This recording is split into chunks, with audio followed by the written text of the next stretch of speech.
there's a kink in reality that we can't see, or kink in existence, or kink in the universe. Only it's not really, the kink isn't really in existence or in reality. The kink is in our perception of it. So there's a big, big kink in our perception of reality. In fact, our perception of reality is a kink. We can't unkink it. We can't do whatever we need to do to get that kink out of it. And anyway, we're not in the least bit aware of there being a kink. So where this kink comes from is from the way that the thinking mind actually works, which is the only way that the thinking mind can work, which is the proper way for it to work according to its design specifications. So what the thinking mind does, of course, is that it runs a simulation of the world based on binary on-off logic, either or logic. It runs a simulation of the world, and within the simulation of the world it runs a simulation of us, of who we are as well.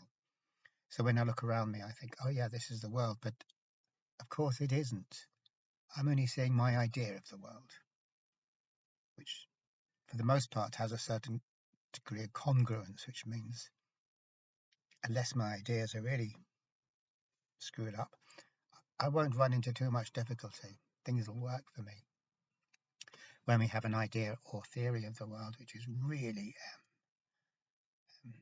not at all corresponding to reality, then we tend to know about it because there is a lashback, a backlash rather.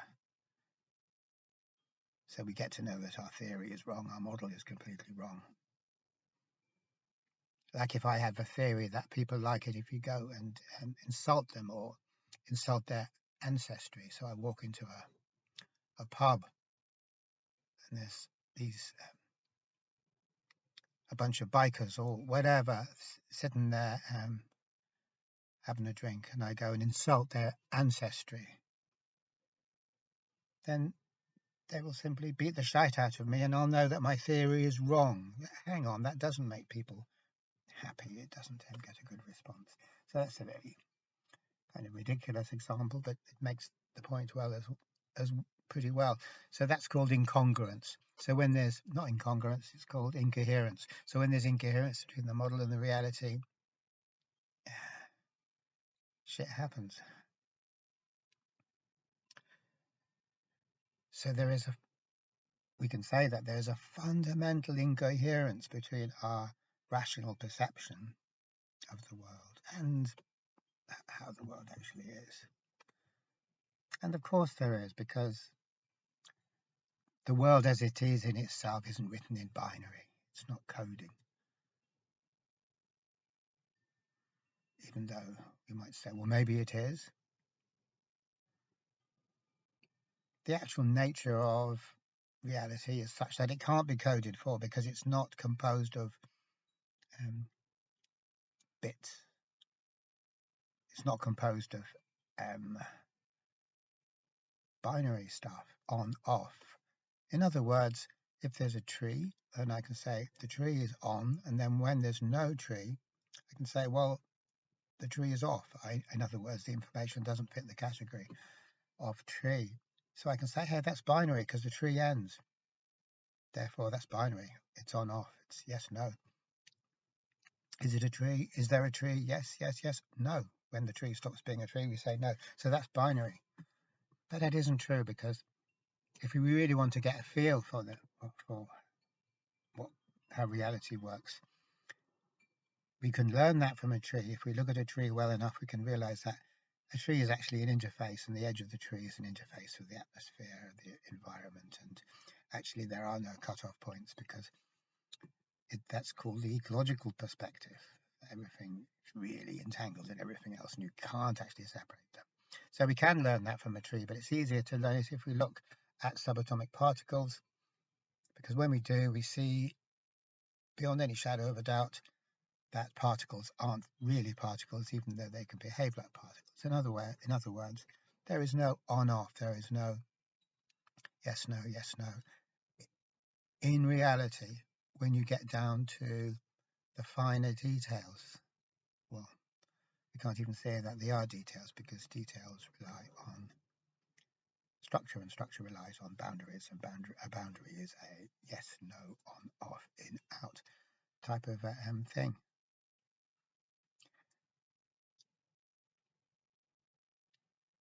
When we look at the macro scale, we can see, yes, it's possible within provisionally to say that there are things, and then these things are surrounded by what is not the thing, which allows us to see the thing as a thing.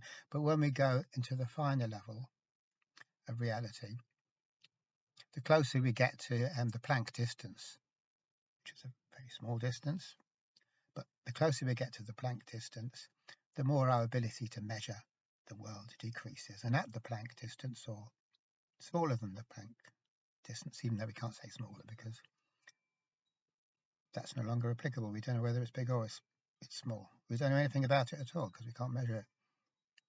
But when we get down to the Planck distance, there's no edges, there's no boundaries, there's no frameworks, there's no way of saying anything about what's happening there, because there's no structures, there's no structure at all, there are no boundaries. So what we're touching on there, we could say it's David Bohm's holo movement. There's something there, and it's in a state of movement, but everything is in the whole universe is in that state. The whole universe is this one movement. There's nothing to contrast the movement with, and so there's no way to know anything about that movement in terms of something which theoretically isn't a movement, because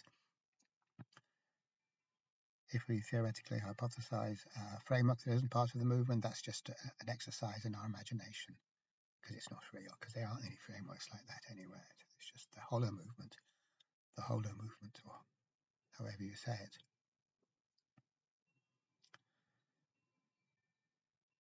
So the reason for me saying all that is just to say that, to argue that the nature of reality as it is in itself, in its purest essence, is non-binary. It's not code. What is it if it's not code? Well, we'll just say it's reality. So, and which cannot be represented, because representing always means codifying. So we represent something, we codify it. So here's a big difference between a big source of incoherence, that our view of the world and ourselves is binary, based on yes, no, whereas reality isn't. So that's a huge incoherence. Actually, when we're talking about the mind's description of things, that's quantitative. It's all about measurements and proportionalities. When we talk about reality, it's not quantity, it's pure quality. And how do you explain a quality? How do you tabulate or measure a quality? A quality. Because you can't. It's a quality. So we could say what we're talking about here is the difference between the quantitative realm and the qualitative realm, and somehow all representations have to take place in the quantitative realm. And somehow we're assuming that there is a correspondence or a coherence between the quantitative realm of our simulation, our representation, and the qualitative nature of reality itself. And of course there isn't. There's no correspondence, no coherence there at all. You couldn't get more different. You couldn't get two more different things. That's salt and pepper. It's chalk and cheese, or that kind of a thing. You couldn't get more different. You couldn't get more different, and therefore there's going to be a whopping great incoherence, and that incoherence is going to show itself in terms of things never working out for us like we thought they would, or as we thought they should. They would have worked out if it happened to be the case that our assumption that reality is quantitative in nature, just like our representations of it are, but that assumption is incorrect. So that just isn't going to work. So this is the source of the kink, that it's not just we're seeing an incomplete version of reality, or we're seeing maybe not getting all of it. It's that we're seeing it upside down in a way that we can't see it and yet see anything that's in any way true to the original. That's a kink. It's a really big kink. Kinky, that's as kinky as hell. We're never going to get out of that kink. That kink is our perception, as I started off by saying. Our awareness of things, our awareness of the world, my awareness of who I am, myself, the experience of being myself in this world is a distortion. It's a kink, because it only takes place in the quantitative realm of my own representations of the situation in terms of binary logic. Now, there's another way of talking about this kink which might make more sense. And maybe it won't make more sense, but if it does, it might do. So the other way of looking at it, which is really the same way of looking at it, but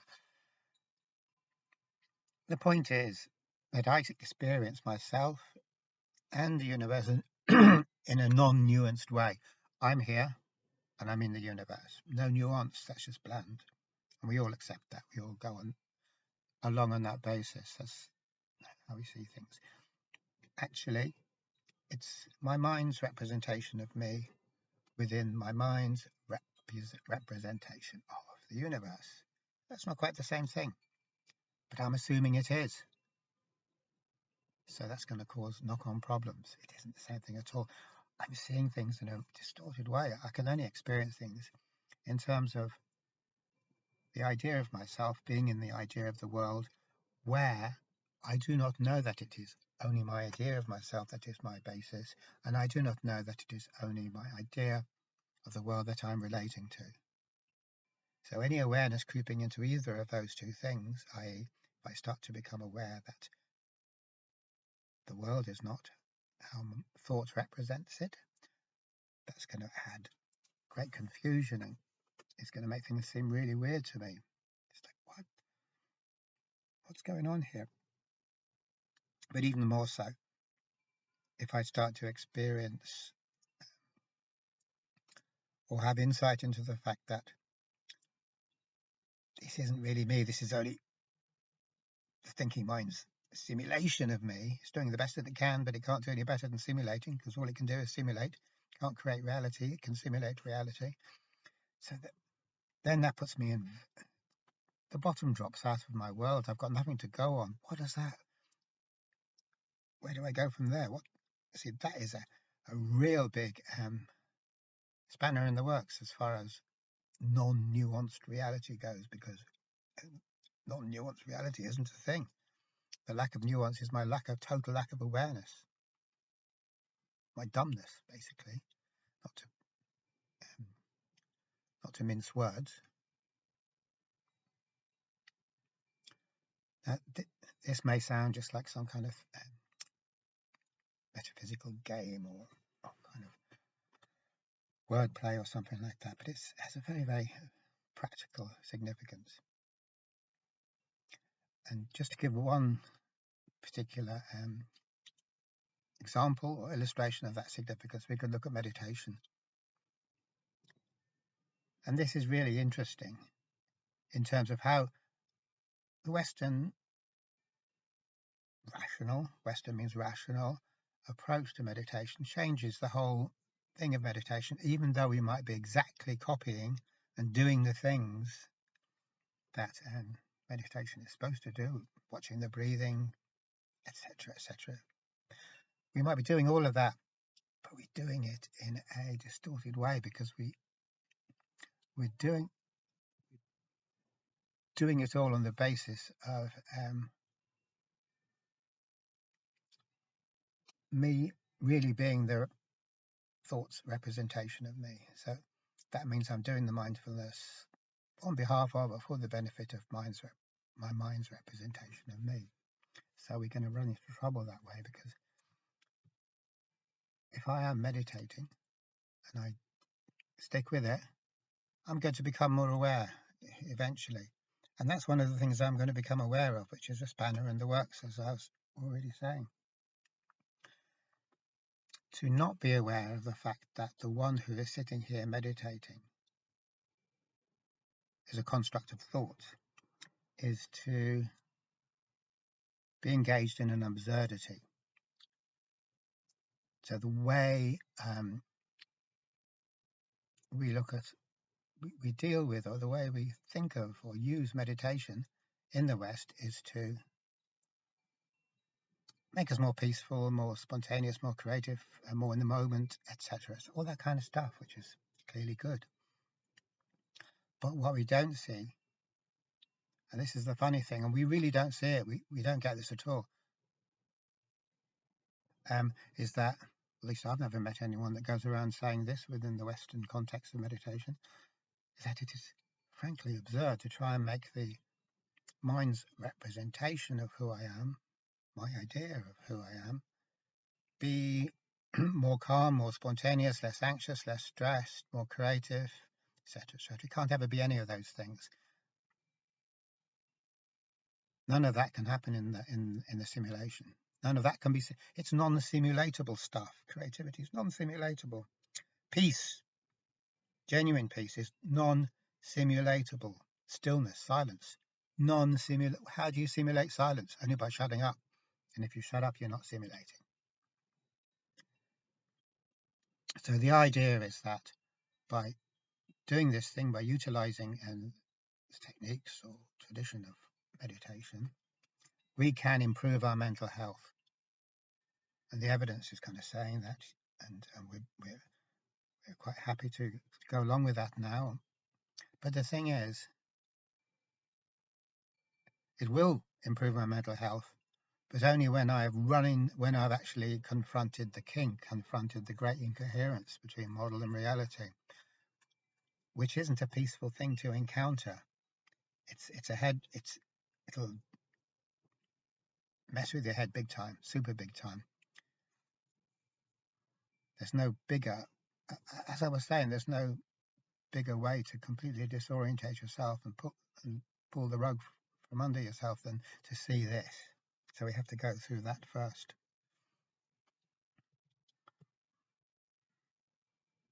In one of the Mahayana Sutras, it's referred to as the turning around in the seat of the soul. It's kind of like we're facing this way and we turn around, we're orientated towards illusion, basically. And at some stage, and it doesn't happen until we've progressed a lot, of progressing is the right word maybe, because we're not going forward, we're going backwards to how we originally were. But we get to this state, which is really, really tough, and everything becomes not at all what we expected it to do. Now, we obviously don't go that far in the West. We're not interested in having the apple cart turned upside down like that in such a dramatic, extravagantly dramatic way. We don't want radical changes to our perception of the world. We want to keep our perception of the world and yet do away with some of the pain and frustration and suffering that comes from our incoherence, the incoherence between our map of the world and the world creates all sorts of problems. And those problems really severely detract from our quality of life. So we want to move some direction in terms of not suffering so much, not being so neurotic. But we don't want to go so far as to rediscover that the whole exercise is a farce, since the idea of myself that wants to become more peaceful is actually the source of the lack of peace or the conflict in the first place. We don't want to go that far. What we want to do, and this is undeniable, and it's logical, it's of course what we want to do, seeing things the way we do see things, which is a rational way. What we want to do is to fix up the old rationally conceived ego so it's not having such a bad time. The therapy is for the simulation of ourselves. And yet the simulation of ourselves will always be running into hardship and suffering, because it's always going to be a simulation.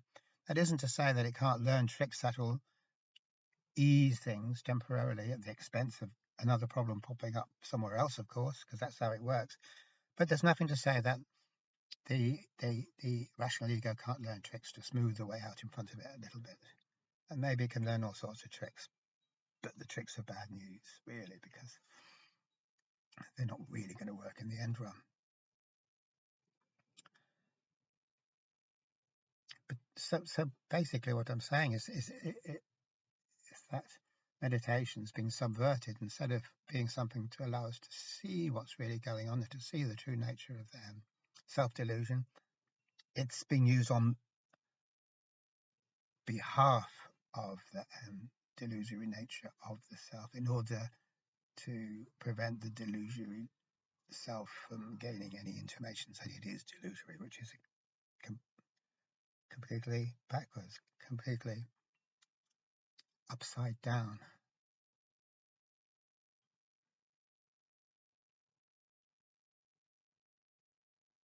Which isn't to say that if we do stick with it, that we won't see through the whole damn thing, because we will.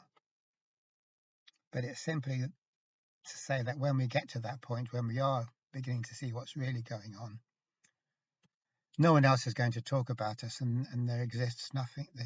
We're not going to be supported in this journey to go beyond the simulation of reality, and we're not going to be supported in the act of seeing that the simulation is a simulation. We're not going to be supported in that at all, because that's not how we understand mental health.